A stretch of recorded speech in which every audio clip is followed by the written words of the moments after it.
Welcome to Simply Bitcoin, the channel that breaks down all the daily Bitcoin news, the daily fail, the meme review, the software releases, and some sites that plebs make as well. Drop us a like and subscribe. Let's kick it off with the numbers. Here we go. Block booty dashboard. Block height of 659,836. Current Bitcoin price 19,462. Chain rewrite days 598, and the total lightning capacity a solid 1,062.25 Bitcoin.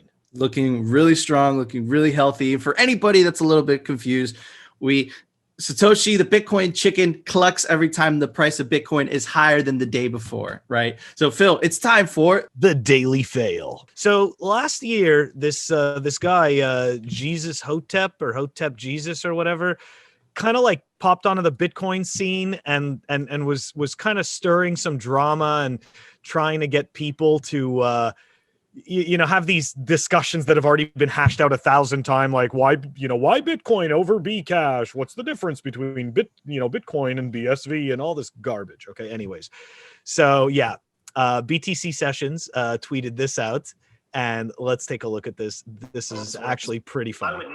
I would never be part of a chain or community that changed the fundamental consensus rules of Bitcoin. That is what a hard fork is. That is literally what a hard fork is.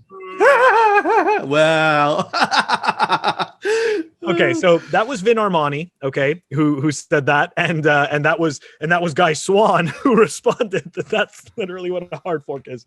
So yeah, it's just, this is the type of absolute backwards BS that Bitcoin has dealt with, okay, for many years, and it's so funny.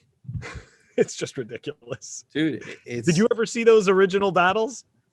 Bro, it's fucking hilarious. Okay, no, I haven't seen them, bro. I'm a noob in the Bitcoin culture space, but man, that was fucking hilarious. Dude. And he tried to defend it. He kept going, right? He's like, well, no, there is no well there, bro. It's black and white. It's not gray. And Vin Armani is a pretty elegant speaker. Okay, he is, like, he can speak very well. So to unfortunately to the less informed. But dude, those are the most dangerous. Those are the most dangerous people. The people that speak well but are not informed well, right? That's a recipe for disaster. But Phil, it's time for the daily meme review. All right, everybody. The meme for today is brought to us by Blackbeard, and his Twitter name is crypto_BLK beard. All right, let's check it out. There's no volume on this guy, just a heads up.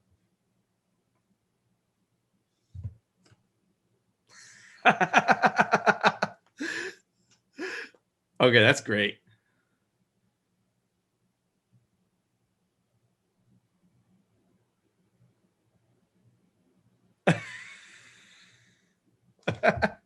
Dude, that was pretty good. Totally accurate. I'm gonna deduct some points for being without volume, so I'm gonna give it a 7.5 from me. What about you, Phil?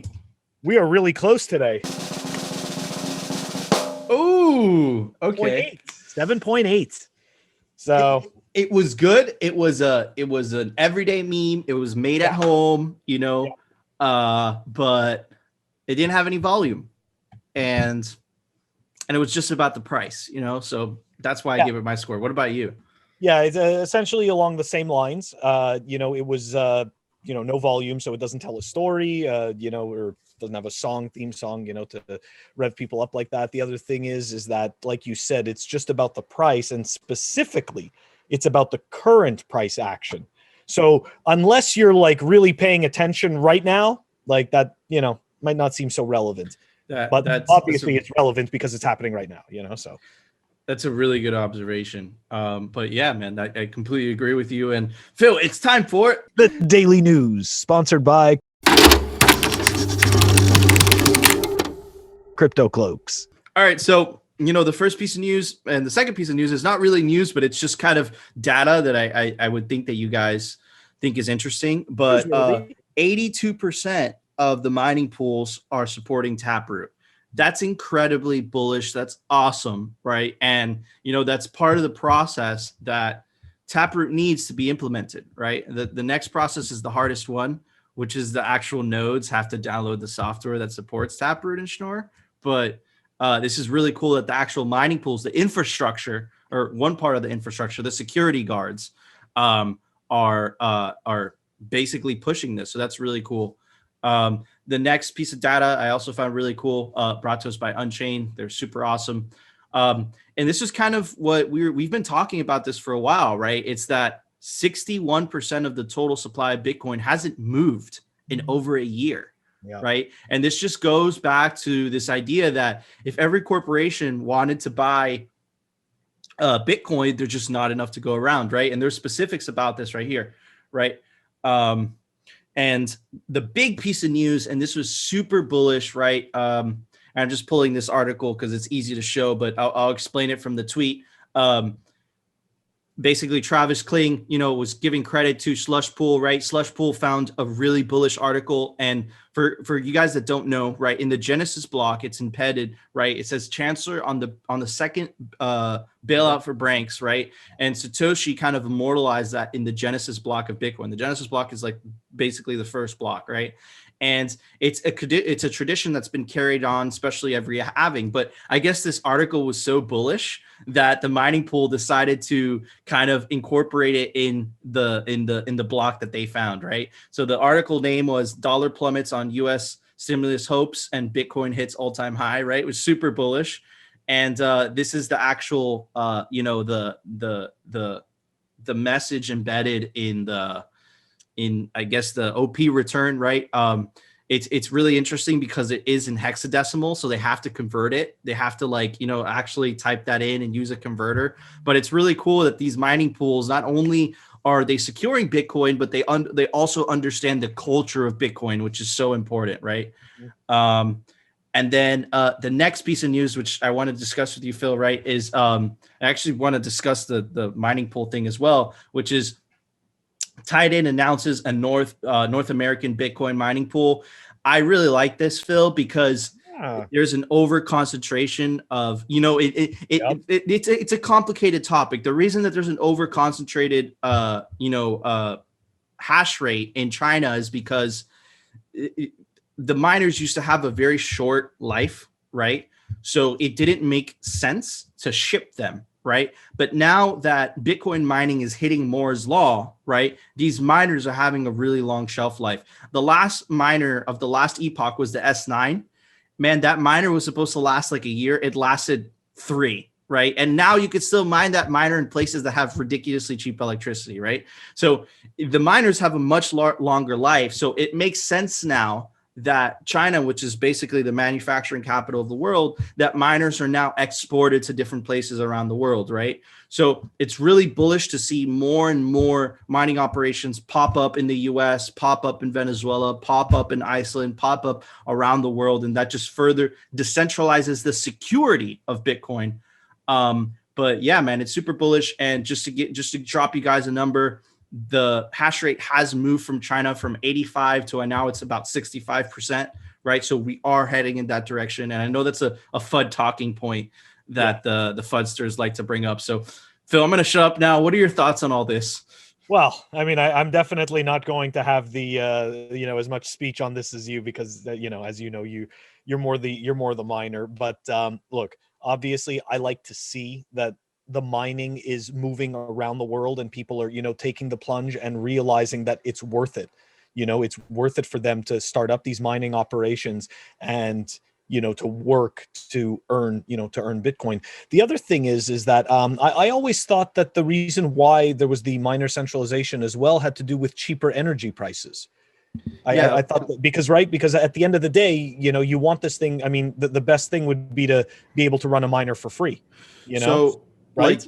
So yes, the energy is very important. The thing is that there's cheap energy all around the world, right? So the hard part, it's not the thing that plays to Bitcoin mining's advantage, right? Is that Bitcoin mining uses isolated energy, right? So energy that wasn't being used in the first place, which is why it's so cheap, right? So in China's case, there's a lot of hydroelectric electricity that's isolated from urban centers, right? So that electricity would go to waste. And with the there's a lot of corruption in China with the plant operator says, it's like, what am I going to, I have this plant that, makes 15 megawatts of energy. Am I going to just let this to go? Or am I going to mine Bitcoin? Right. And that idea is rampant around the world. Right. The problem before is that if you were a miner in Venezuela, right, and you were getting ridiculously cheap electricity. We showed an article earlier on this week about the Venezuelan military getting into this as well.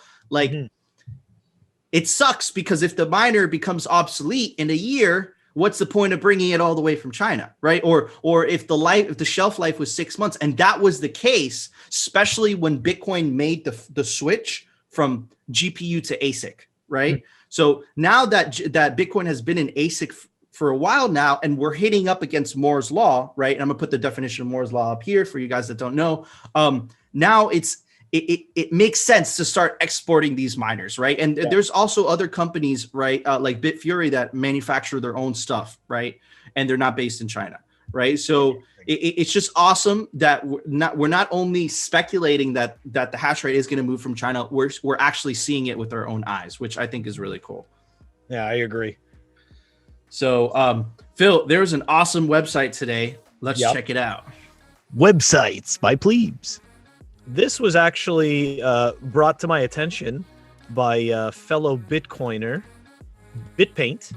So shout out to him. There's an auction going on for some pretty cool.